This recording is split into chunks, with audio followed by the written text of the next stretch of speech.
Just a moment ago, my daughter Rebecca texted me for good luck.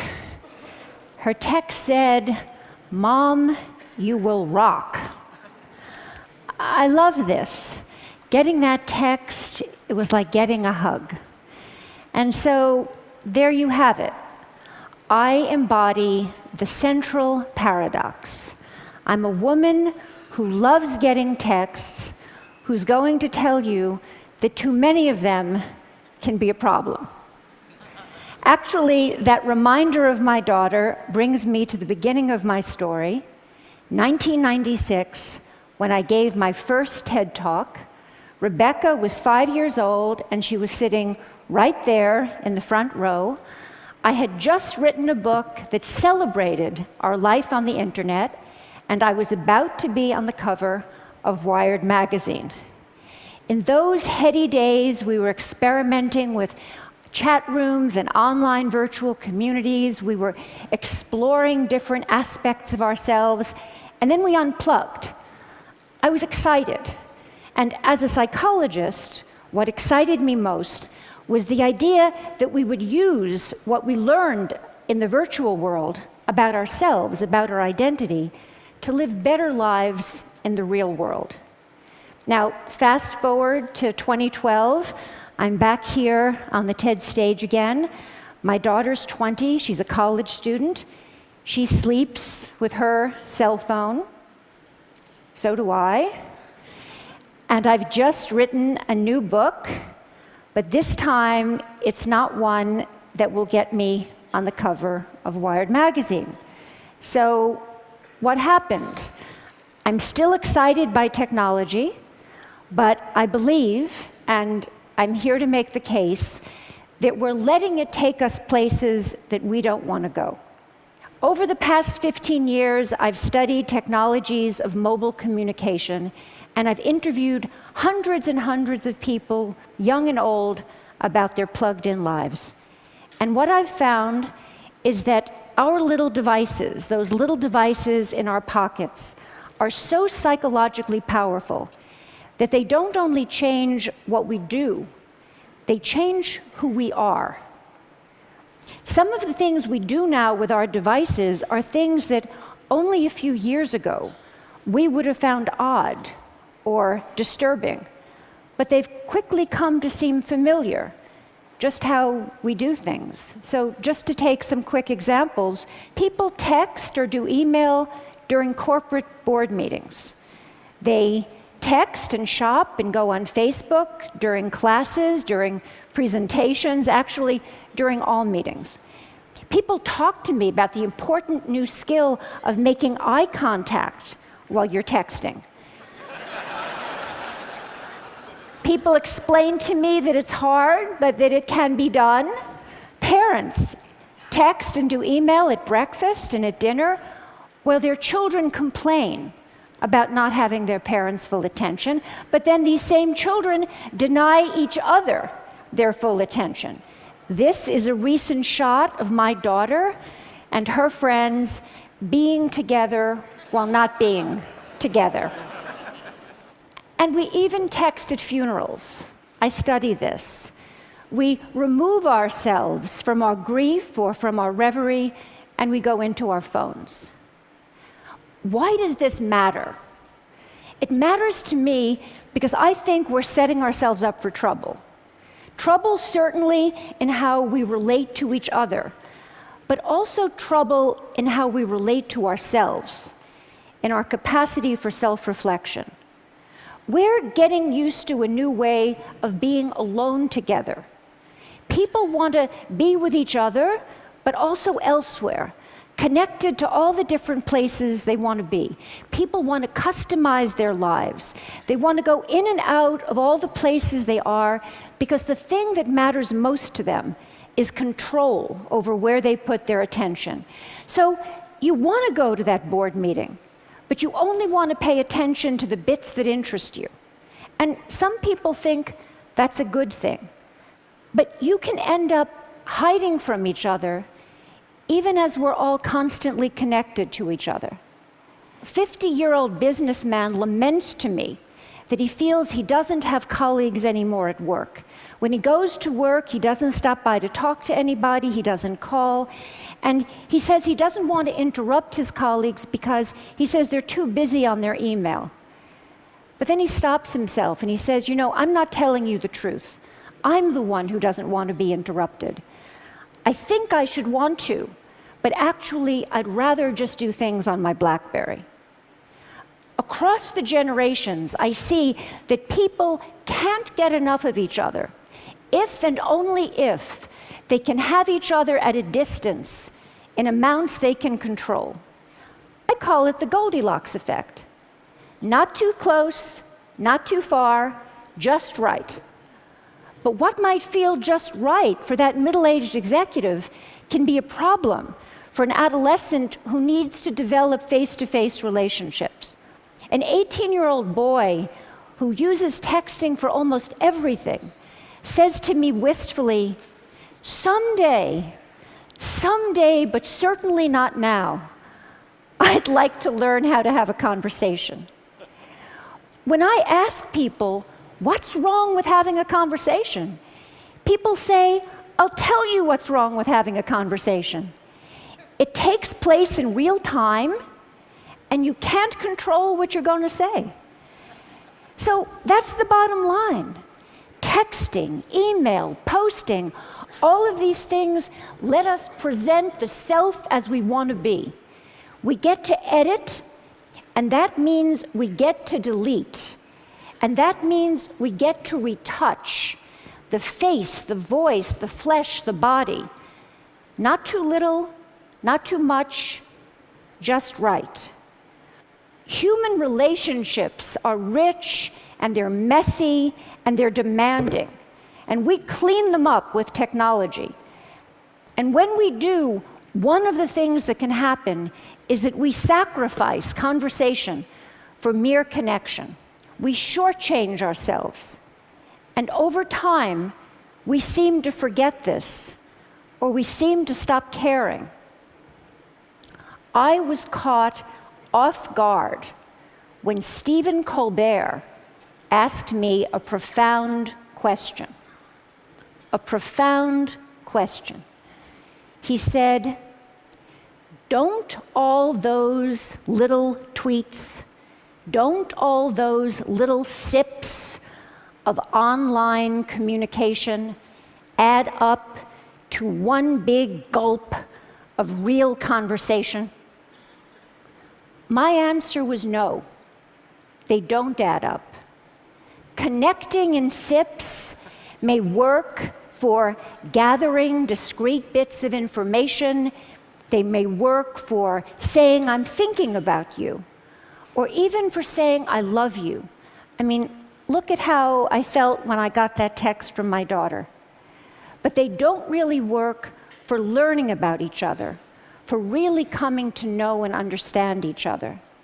And we use conversations with each other to learn how to have conversations with ourselves. So a flight from conversation can really matter because it can compromise our capacity for self-reflection. For kids growing up, that skill is the bedrock of development. Over and over I hear, I would rather text than talk.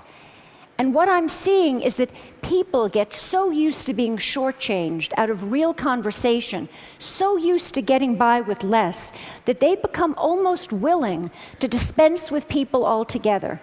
So, for example, many people share with me this wish that someday a more advanced version of Siri, the digital assistant on Apple's iPhone, will be more like a best friend, someone who will listen when others won't.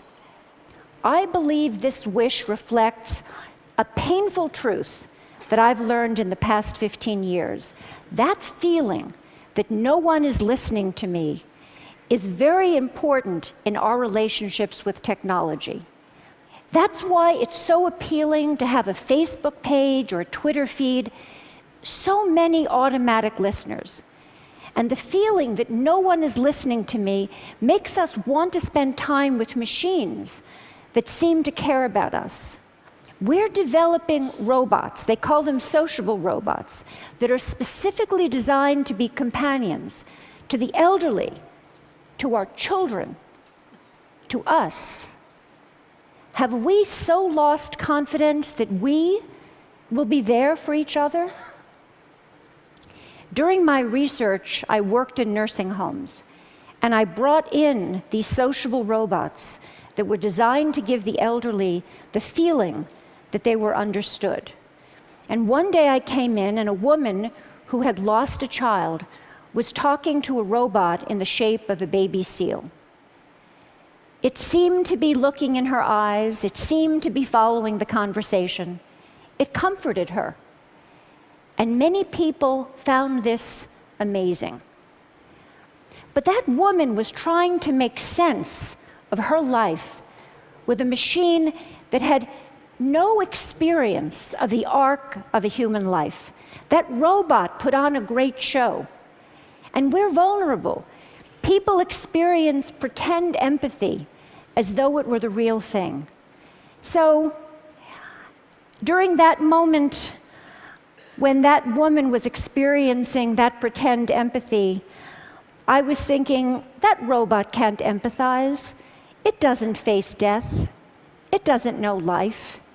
And as that woman took comfort in her robot companion, I didn't find it amazing. I found it one of the most wrenching, complicated moments in my 15 years of work. But when I stepped back, I felt myself at the cold, hard center of a perfect storm. We expect more from technology and less from each other. And I ask myself, why have things come to this? And I believe it's because technology appeals to us most where we are most vulnerable. And we are vulnerable. We're lonely, but we're afraid of intimacy. And so from social networks to sociable robots, we're designing technologies that will give us the illusion of companionship without the demands of friendship. We turn to technology to help us feel connected in ways we can comfortably control. But we're not so comfortable. We are not so much in control. These days, those phones in our pockets are changing our minds and hearts because they offer us 3 gratifying fantasies. 1, that we can put our attention wherever we want it to be. 2, that we will always be heard. And 3, that we will never have to be alone. And that third idea, that we will never have to be alone, is central to changing our psyches. Because the moment that people are alone, even for a few seconds, they become anxious, they panic, they fidget, they reach for a device. Just think of people at a checkout line or at a red light. Being alone feels like a problem that needs to be solved, and so people try to solve it by connecting. But here, connection is more like a symptom than a cure. It expresses, but it doesn't solve an underlying problem. But more than a symptom, constant connection is changing the way people think of themselves. It's shaping a new way of being. The best way to describe it is, I share, therefore I am. We use technology to define ourselves by sharing our thoughts and feelings, even as we're having them. So before it was, I have a feeling, I want to make a call. Now it's, I want to have a feeling, I need to send a text. The problem with this new regime of I share, therefore I am, is that if we don't have connection, we don't feel like ourselves. We almost don't feel ourselves. So what do? We connect more and more. But in the process, we set ourselves up to be isolated. How do you get from connection to isolation? You end up isolated if you don't cultivate the capacity for solitude, the ability to be separate, to gather yourself. Solitude is where you find yourself so that you can reach out to other people and form real attachments. When we don't have the capacity for solitude, We turn to other people in order to feel less anxious or in order to feel alive. When this happens, we're not able to appreciate who they are. It's as though we're using them as spare parts to support our fragile sense of self. We slip into thinking that always being connected is going to make us feel less alone. But we're at risk, because actually it's the opposite that's true. If we're not able to be alone, we're going to be more lonely. And if we don't teach our children to be alone, they're only going to know how to be lonely. When I spoke at TED in 1996, reporting on my studies of the early virtual communities, I said, those who make the most of their lives on the screen come to it in a spirit of self-reflection. And that's what I'm calling for here, now. Reflection, and more than that, a conversation about where our current use of technology may be taking us, what it might be costing us. We're smitten with technology, and we're afraid, like young lovers, that too much talking might spoil the romance. But it's time to talk. We grew up with digital technology, and so we see it as all grown up. But it's not.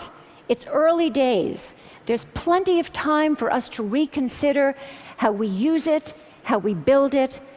I'm not suggesting that we turn away from our devices, just that we develop a more self-aware relationship with them, with each other, and with ourselves. I see some first steps. Start thinking of solitude as a good thing. Make room for it. Find ways to demonstrate this as a value to your children. Create sacred spaces at home, the kitchen, the dining room, and reclaim them for conversation. Do the same thing at work. At work, we're so busy communicating that we often don't have time to think. We don't have time to talk about the things that really matter. Change that. Most important, we all really need to listen to each other, including to the boring bits, because it's when we stumble or hesitate or lose our words that we reveal ourselves to each other. Technology is making a bid to redefine human connection, how we care for each other, how we care for ourselves, but it's also giving us the opportunity to affirm our values and our direction. I'm optimistic. We have everything we need to start. We have each other, and we have the greatest chance of success if we recognize our vulnerability, that we listen when technology says it will take something complicated and promises something simpler. So in my work, I hear that life is hard, relationships are filled with risk, and then there's technology. Simpler, hopeful, optimistic, ever young. It's like calling in the cavalry.